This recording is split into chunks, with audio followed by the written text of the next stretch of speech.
עם שר הביטחון ישראל כץ.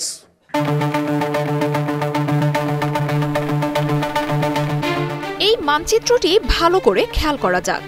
এটি ইসরায়েলের কথিত প্রমিসড ল্যান্ড নামে খ্যাত মানচিত্র, যেখানে স্পষ্টত দেখা যাচ্ছে ইসরায়েলের বর্তমান সীমানা ছাড়াও বর্তমান ফিলিস্তিন, জর্ডান, মিশর, লেবানন, সিরিয়া ও তুরস্কের ভূমিও রয়েছে।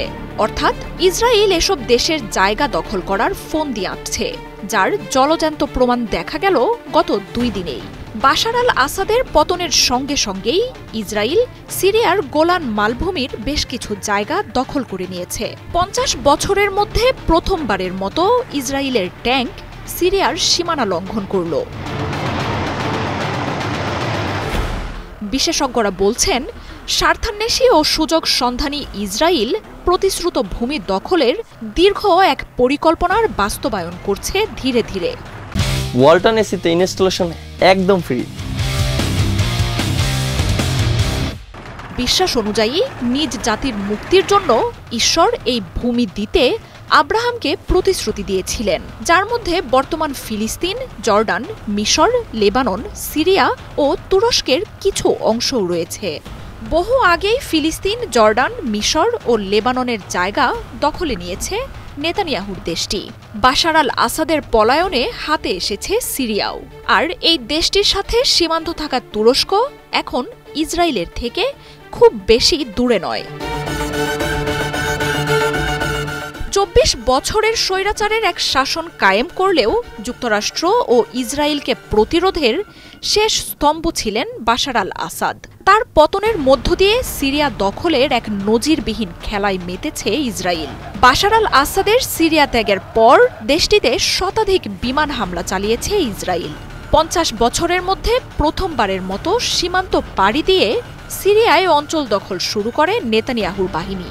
বিশ্লেষকরা বলছেন, প্রতিশ্রুত ভূমির দাবিকে বাস্তবায়ন করার দীর্ঘ পরিকল্পনার পথে আরও এক ধাপ বাস্তবায়ন করল ইসরায়েল। עם שר הביטחון ישראל כץ ובגיבוי כל חברי הקבינט. 11 বছরের যুদ্ধেও যা হয়নি, মাত্র 12 দিনেই তা করে ফেলেছে সিরিয়ার বিদ্রোহী গোষ্ঠী হায়াত তাহরির আল শাম। তবে সিরিয়ার ক্ষমতাসীন সরকারের পতনের পর আলোচনা শুরু হয়েছে দেশটিকে কেন্দ্র করে ঘূর্ণায়মান ভূরাজনীতি নিয়ে। আর এতে সব সমীকরণেই সবচেয়ে লাভবান হয়েছে ইসরায়েল।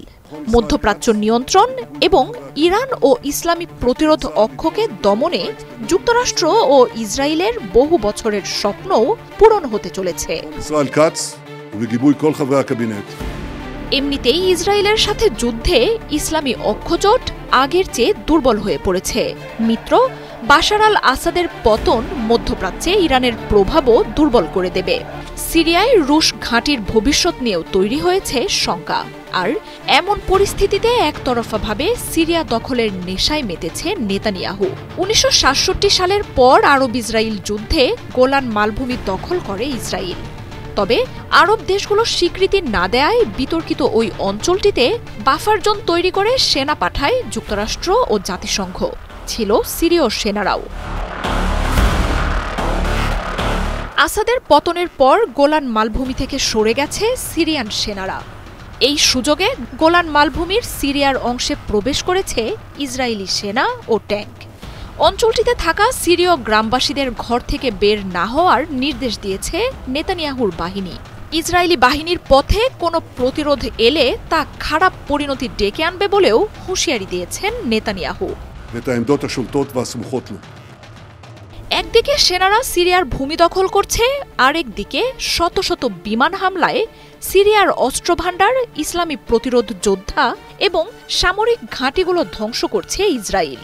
বিশ্লেষকরা বলছেন, সিরিয়াকে এমনভাবে ধ্বংস করা হচ্ছে যেন ইসরায়েলের জন্য আর কখনোই হুমকি হয়ে না উঠতে পারে দেশটি।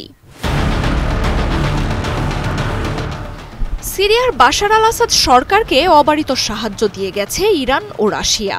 এই 3 দেশের জোট শক্তির কারণে মধ্যপ্রাচ্য দখলের স্বপ্ন এত বছরেও পূরণ করতে পারেনি ইসরায়েল ও পশ্চিমারা।